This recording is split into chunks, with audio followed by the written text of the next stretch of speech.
Let us meditate on the Divine Master for a few minutes for peace and prosperity of the whole humanity. Shanti Shanti Hari Om Tat Sat Om Sthapakaya Cha Dharmasya Sarvadharma Swarupine Sthapakaya Cha Dharmasya Sarvadharma Swarupine Avatara Varishtaya Ramakrishna Te Namah Asato Ma Sadgamaya Tamaso Ma Jyotirgamaya Mrityorma Mritangamaya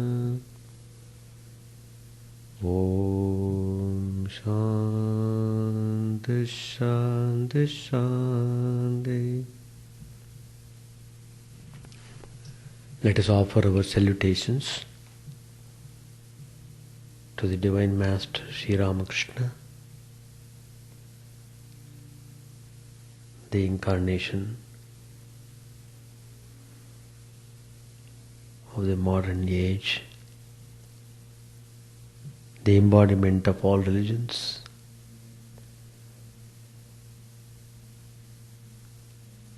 who has shown the way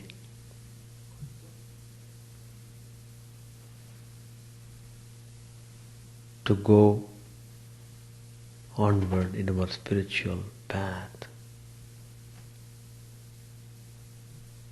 who has lighted the lamp of knowledge, dispelling darkness altogether.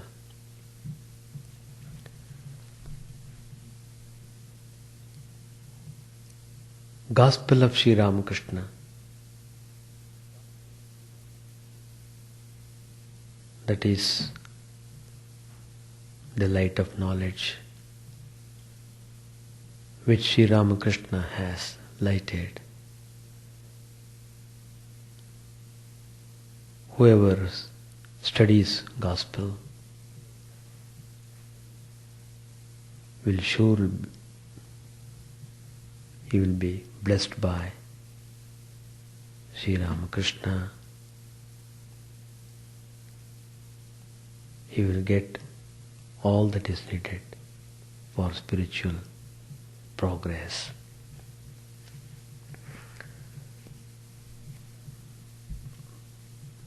In the last class, I was talking about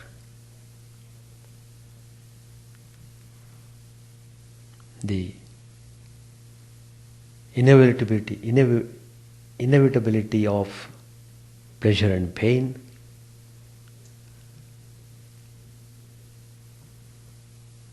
The discussion was not complete. I said I would continue it in the next class, so I am just continuing today. Of course, we have concluded the chapter 19. We have started the chapter 20th. But it is very important for us to note that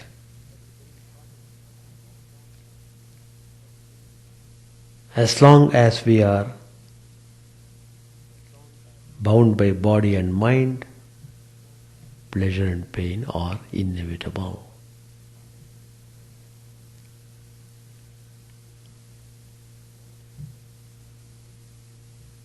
Why is it so?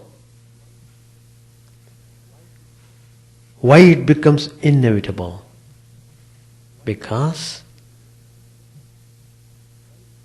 we cling on to desires. and pleasures. We are constantly running between likes and dislikes. So these things cause imbalance. So we get the reaction.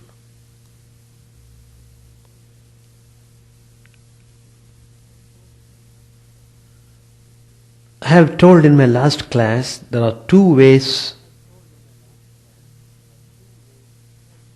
to handle this situation.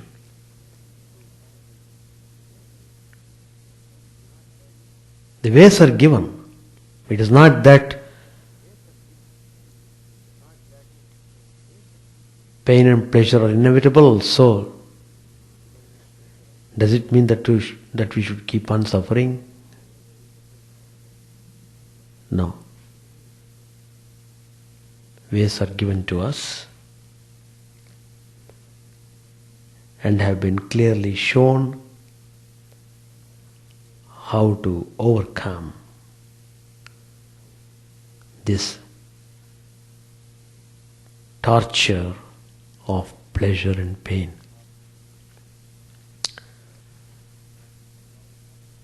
One is by practice of discrimination, by the true between the true reality and the apparent one. Secondly, by the willful withdrawal of the reflected consciousness from the mirror of the mind waves. This is by the path of knowledge. By adopting this method, we would be able to come out of the mess of pleasure and pain.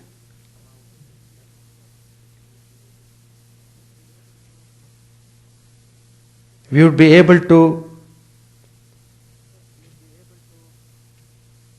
dissociate ourselves from the cause and effect.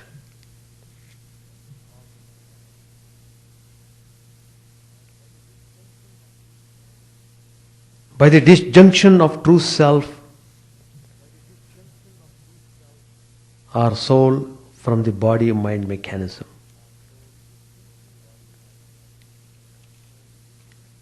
By abiding in our own blissful nature, full of peace and free from pain. Once we reach that highest level of bliss, there is no more pain or pleasure which we see ordinarily in the world. Here a question may be raised as to what happens to the pain-bearing karma remaining in the mind of a person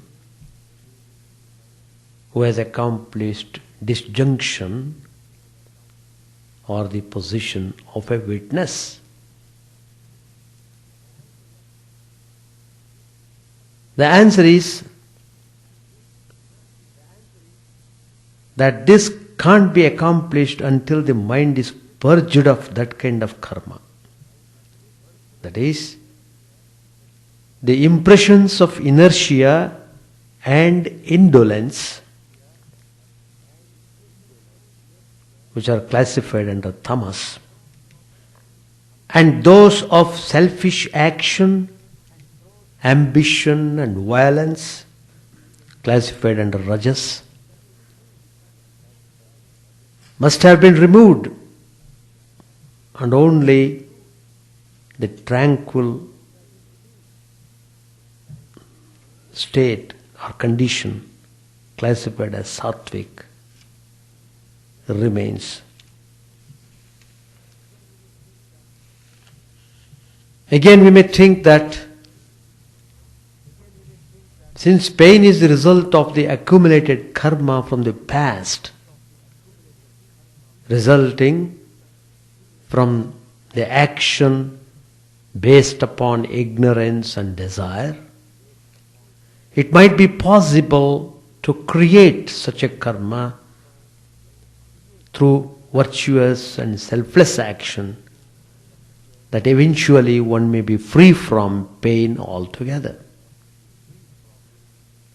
But pain can at best be only attenuated by this means.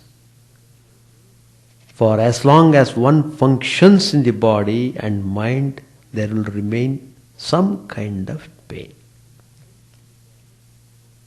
Patanjali, the giver of Yoga Sutras, calls it Gunavritti Virodhaha. It means the interplay and counteraction of the gunas, the forces of nature, which now cause pleasure and again cause pain.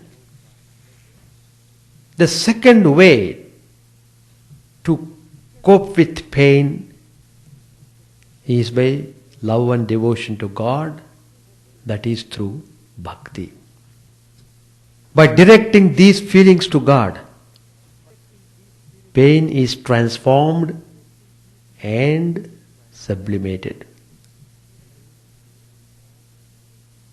The mind waves are identified with God by means of a strong feeling of love for Him in a relationship of mother, father, friend, servant, child or beloved. The mind thus concentrated on God becomes pure and sattvic. So once the mind is raised to the level of sattvic state, the tamasic and rajasic modifications which cause our pains are overpowered. They all merge in the love, ruling emotion of love. Not that one doesn't feel pain any longer, but pain is accepted with good grace and sometimes with joy as coming from the beloved. For God as the all in all is not only the creator and preserver of the universe, but also the destroyer. And he who gives life and brings joy and happiness is also he who brings pain, misery and death.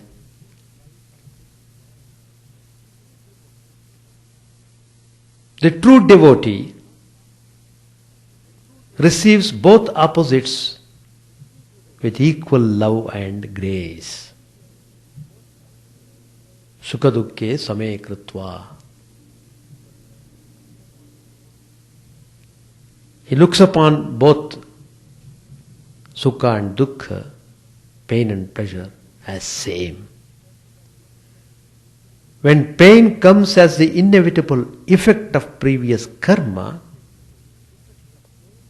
one should be resigned to God, that is, one concentrates the mind on God rather than on the pain or the ego reaction of depression, frustration, anger, etc., etc.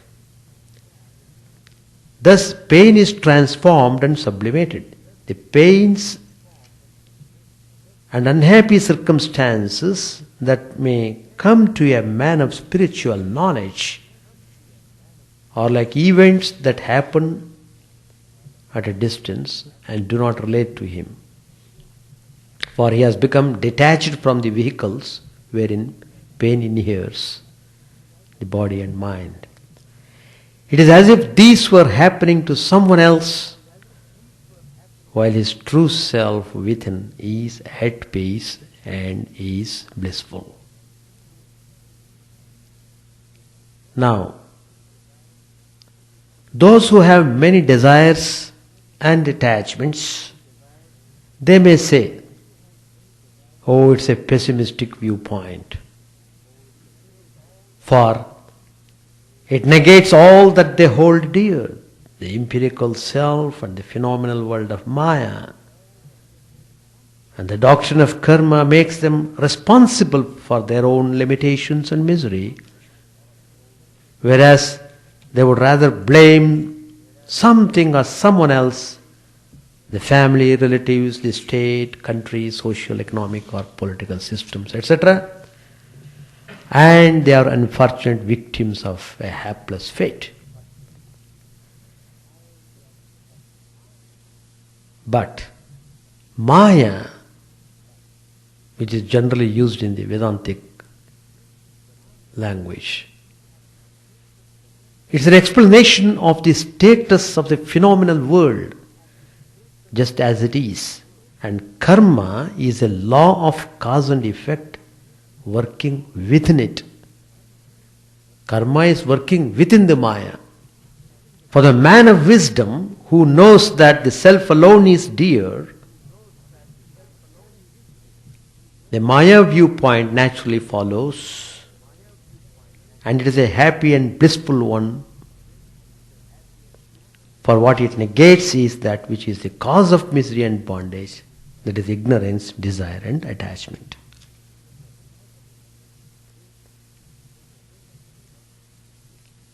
There is a famous Vedantic text. It is very useful to study them. Wonderful texts are there to go deep into the subject. Panchadashi, a famous Vedantic textbook written by Vidyaranya Saraswati, one of the great Swamijis of India, an illumined soul. He has dealt with this subject very thoroughly. There he says, Bhogyamichan bhokturarthe shariram anusanjvaret jvaras trishu sharireshu sthita natvatmano jaraha. Jvara means sufferings. The sufferings of the three bodies. What are the three bodies? Each individual being has got three bodies. One is Sthula Sharir, gross body, which is visible to every one of us. The other one is just behind the gross, subtle body, Sukshma Sharir. Behind the Sukshma, there is another body. It's called causal body, Karana Sharir. So the soul is encased beyond these three. So all the individual souls are embedded in these three bodies individually. Karana Sharir, Sukshma Sharir, Sthula Sharir. Causal body, subtle body and gross body. So the sufferings of the three bodies are caused by the desire of the enjoyer for the objects of enjoyment. These sufferings affect the three bodies, but the Atman is not affected by them. Vyadhayo dhatu vaishamye sthula dehe sthita jvaraha kamakrodhadeyaha sukshme dvayor bijam tu karane.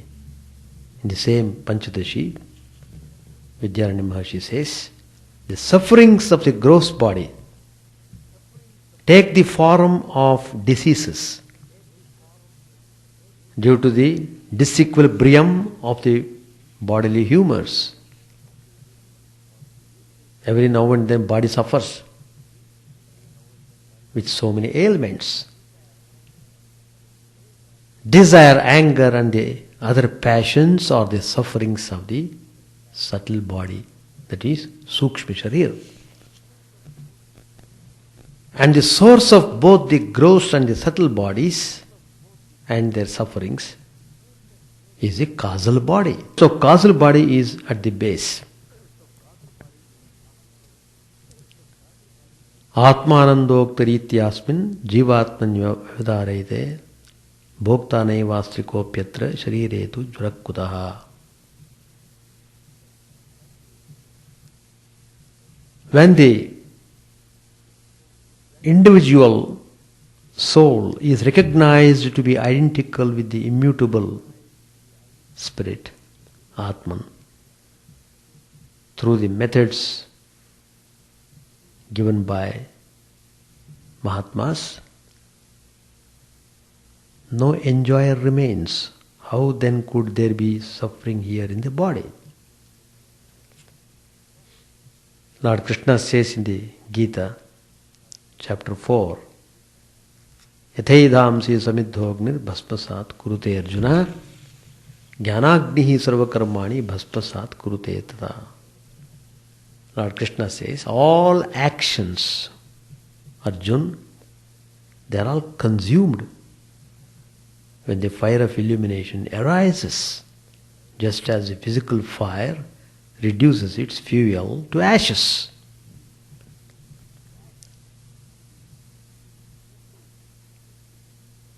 If the sufferings affect the three bodies and not the self, then is it a matter of stoically bearing the pains, or do the pains actually disappear? In some cases, the pains disappear or are no longer cognized, and in other cases, especially those of the devotees whose mind is totally given up to God, pains may be transformed into joy. Pain is no more suffering to them.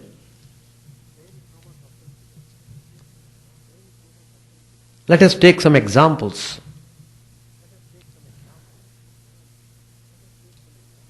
There was a famous saint, her name Blank Gammond.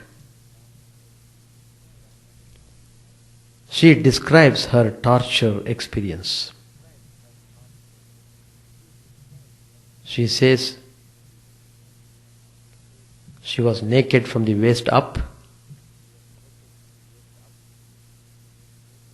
Some of the women who did not like her way of spiritual devotional practices,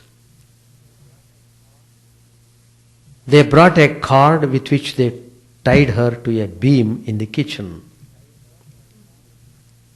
Then they discharged their fury upon her. They struck her and shouted, "Now pray to your God."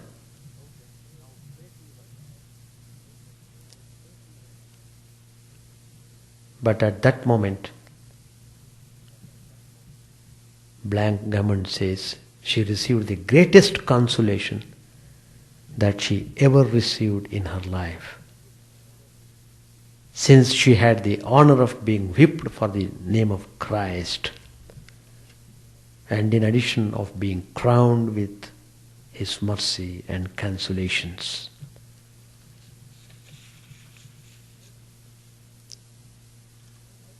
She says, why can I not write down the inconceivable influences, consolations and peace which I felt interiorly? To understand them, one must pass through the same trial. They were so great that I was ravished, for there were afflictions abound, grace is given superabundantly. So she was not reacting to whatever the other women were doing, torturing her. So they cried, we must double our blows. She does not feel them. She neither speaks nor cries.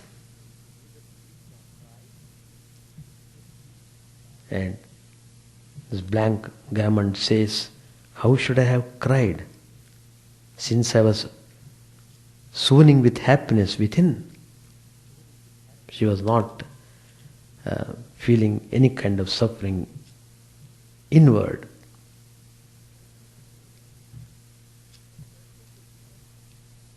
With respect to Jnanis, men of knowledge, we can take the example of Swami Chidananda, one of the direct disciples of Sri Ramakrishna, the second president of the Ramakrishna order.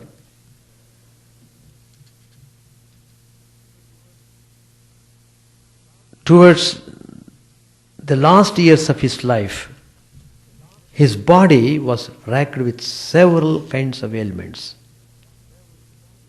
He could not even walk. He became so weak. All sorts of ailments were there on the body. So someone asked him, Maharaj, how are you? And Swamiji replied, I am fine.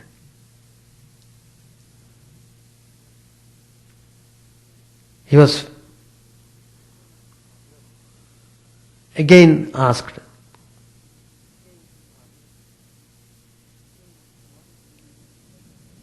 his body seemed to be in bad condition.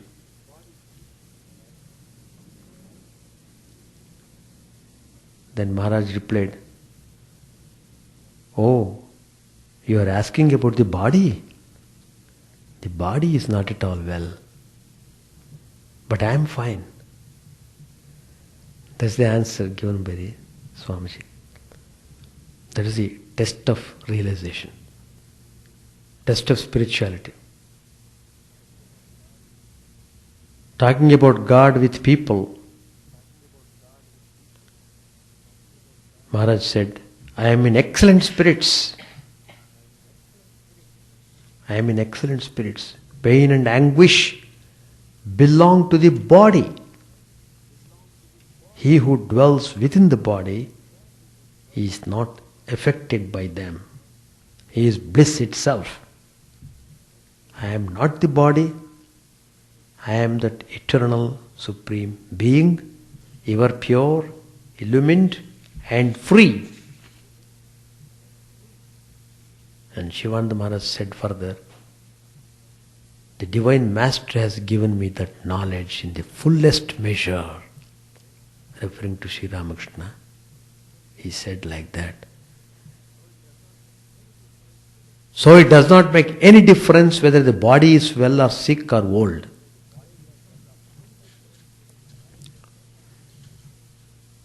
There is a fine book titled For Seekers of God. It's very good to read that book. It helps a lot to understand many things in spiritual life.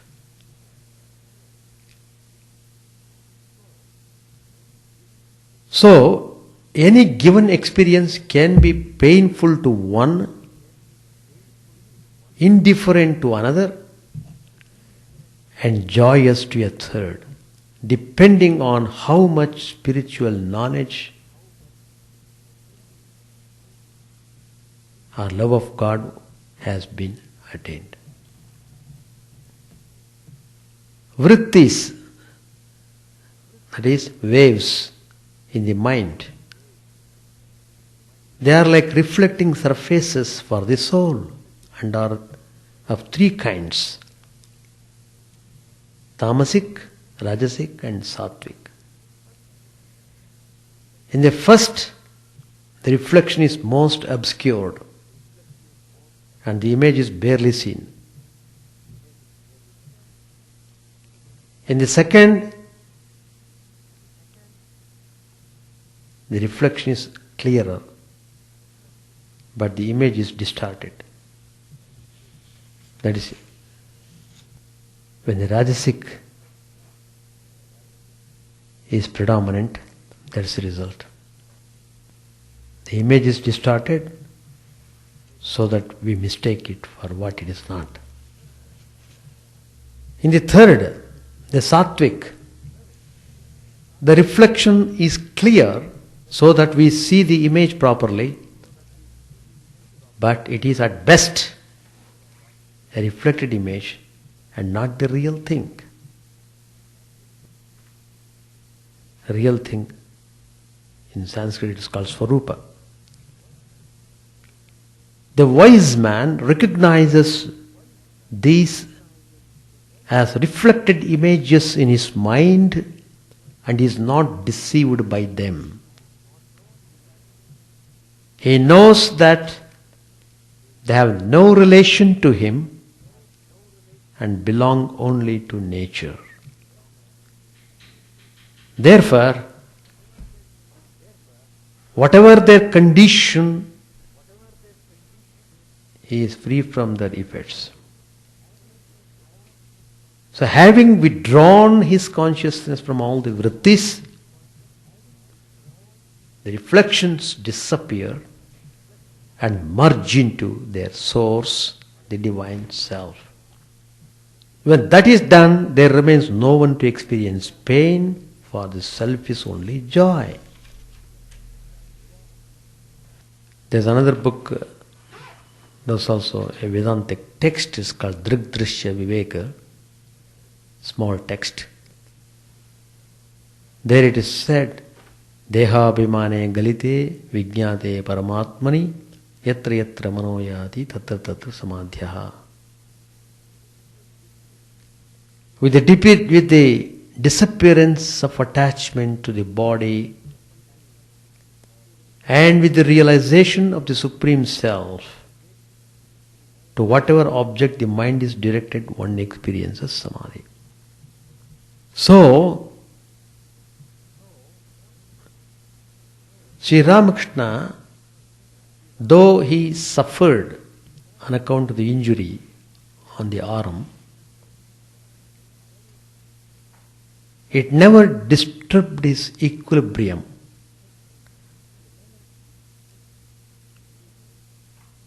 He would immediately raise up his mind or withdraw the mind from the body and remain himself in blissful samadhi state. And he would communicate spiritual ideas to the devotees who come to him.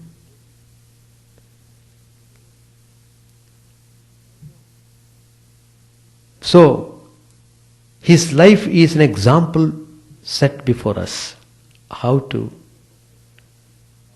face the situations in our life.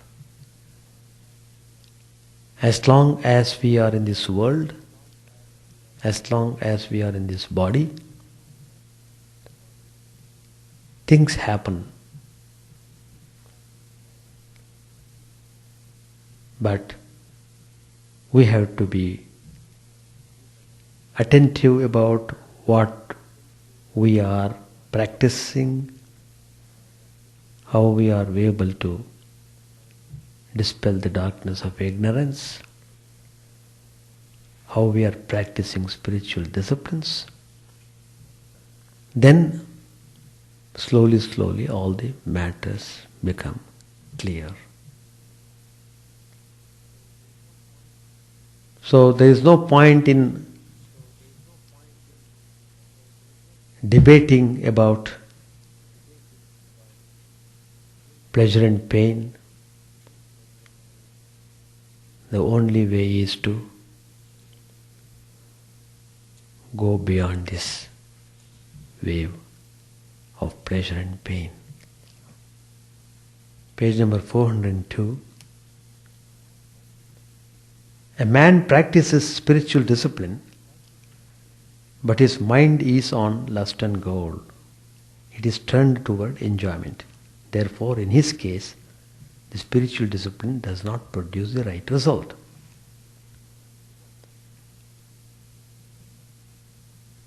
Hazra used to practice much japa and austerity here. But in the country he has his wife, children and land.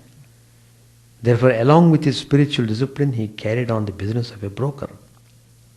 Such people cannot be true to their word.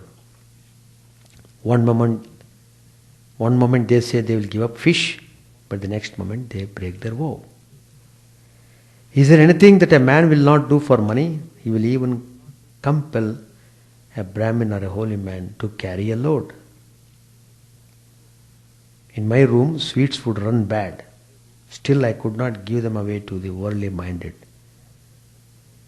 I could accept dirty water from others, but not even touch the jar of a worldly person. At the sight of rich people, Hazra would call them to him. He would give them long lectures. He would say to them, "You see, Rock Girl and the other youngsters, they don't practice any spiritual discipline. They simply wander about merrily. A man may live in a mountain cave, smear his body with ashes, observe fasts, and practice austere discipline. But if his mind dwells on worldly objects, on lust and gold, I say, shame on him. But I say that a man is blessed indeed who eats, drinks, and roams about, but who keeps his mind free from lust and gold." Pointing to Mani Malik, Sri Ramakrishna said, "There is no picture of a holy man at his house. Divine feeling is awakened through such pictures." Manilal said, "Yes, there is. In one room there is a picture of a pious Christian woman engaged in prayer. There is another picture in which a man holds to the hill of faith. Below is an ocean of immeasurable depth. If he gives up his hold on faith, he will drop into the bottomless water. There is still a third picture. Several virgins are keeping vigil, feeding their lamps with oil in expectation of the bridegroom. A sleeping virgin is by their side.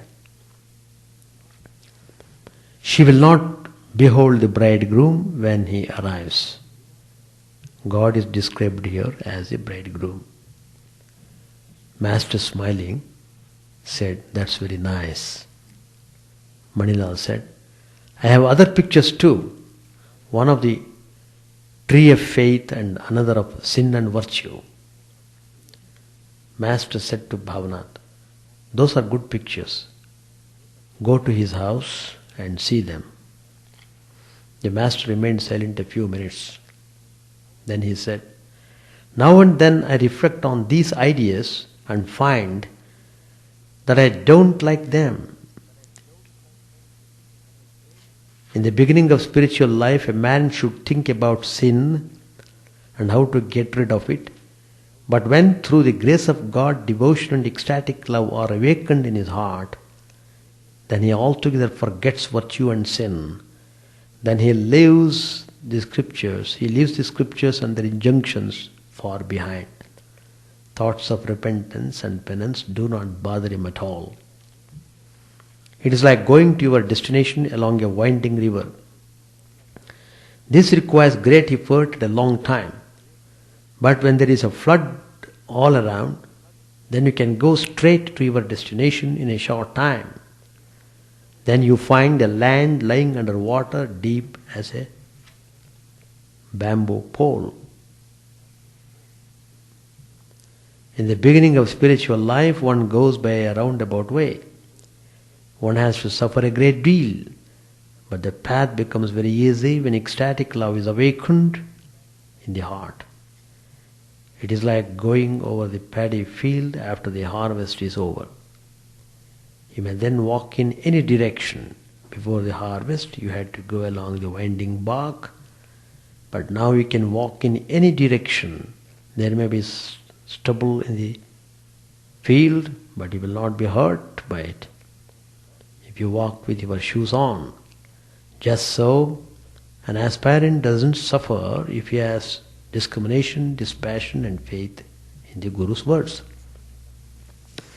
Manilal said to the master, well, what is the rule for concentration? Where should one concentrate? Sri Ramakrishna said, the heart is a splendid place. One can meditate there or in the Sahasrara. These are rules for meditation given in the scriptures, but you may meditate wherever you like. Every place is filled with Brahman consciousness. Is there any place where it does not exist? Narayan, in Vali's presence, covered with 2 steps the heavens, the earth and the interspaces. Narayana in Bali's presence, not Vali, Bali. Covered with 2 steps the heavens, the earth and the interspaces. Is there any place left uncovered by God? A dirty place is as holy as the bank of the Ganges. It is said that the whole creation is a Virat, the universal form of God. There are 2 kinds of meditation, one on the formless God and the other on God with form. But meditation on the formless God is extremely difficult. In that meditation you must wipe out all that you see or hear. You contemplate only the nature of your inner self. Meditating on his inner self, Shiva dances about. He exclaims, what am I? What am I? This is called the Shiva Yoga. While practicing this form of meditation, one directs one's look to the forehead. It is meditation on the nature of one's inner self, after negating the world, following the Vedantic method of Neti, Neti. There is another form of meditation known as the Vishnu Yoga. The eyes are fixed on the tip of the nose. Half the look is directed inward and the other half outward. This is how one meditates on God with form. Sometimes Shiva meditates on God with form and dances. At that time he exclaims Rama, Rama and dances about. Sri Ramakrishna then explained the sacred word Om and the true knowledge of Brahman and the state of mind after the attainment of Brahmajnana. Meditation has got various ways, and Sri Ramakrishna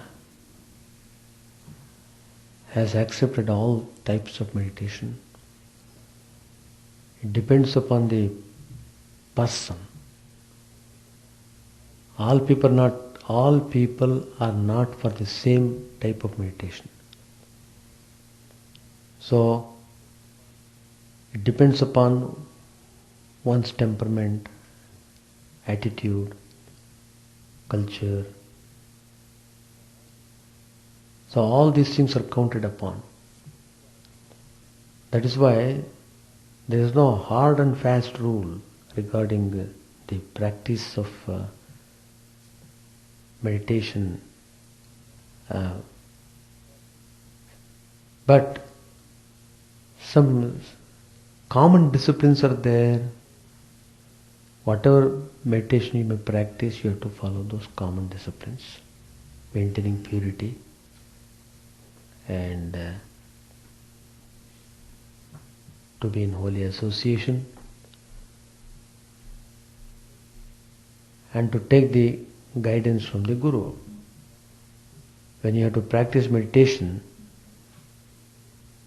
the Guru should guide you in what way you should do your meditation, and there's a direct relationship between the Guru and the disciple. So it's very important that the disciple should serve the Guru and make himself purified by serving. Guru Seva, it's called. So bodily purification, mental purification, all these are done. When they are thoroughly purified, then the power transmitted by the Guru works on very well. And whatever the instructions the Guru has given, you follow that, that's enough.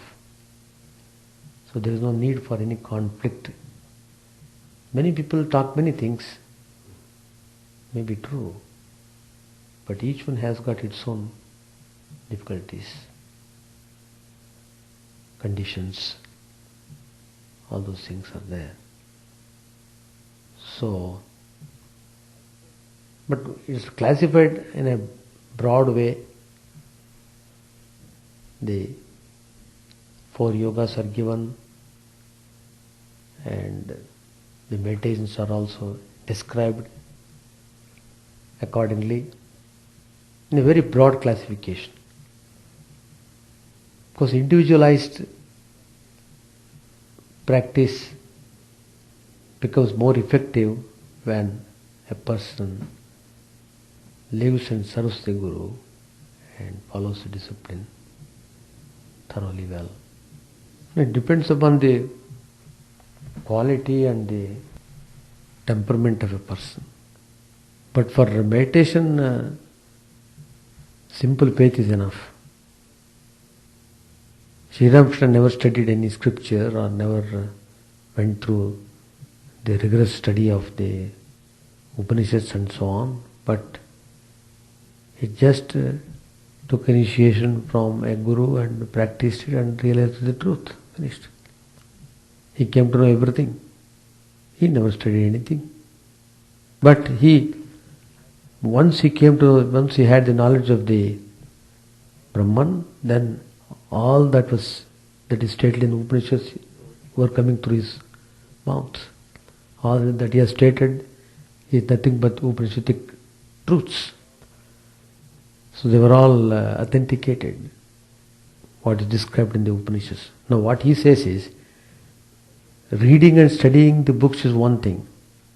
Straight away directing yourself to the spiritual sadhana is another. So because Sri Ramakrishna thought we don't have so much time to waste upon. So whatever the little time we have got, we should make use of it in the best way. So he devoted his whole time in prayers and meditation. So devoting whole time like that for 12 years he practiced, then only he got the vision of Mother. A pujari is a part of discipline. Now for worshipping in the temple, studying of Vedas is not required. Just in the method of worship, his brother himself was a priest, he showed him how to worship. That's all. Simple mantras are there, they are given, and the methodology of worship is shown. That's all. What is required is concentration and purity. If these two are taken care of, everything will come by itself. Any other question? Any observation or comments or... No, centers of meditation, they are all situated at the backbone. So, Sri Ramakrishna himself has said in the Gospel I read, one can meditate anywhere. What is wanted is you have to meditate regularly. Regular meditation is important. A heart is a center of emotions. So, by practicing disciplines there, you will be able to control your emotions.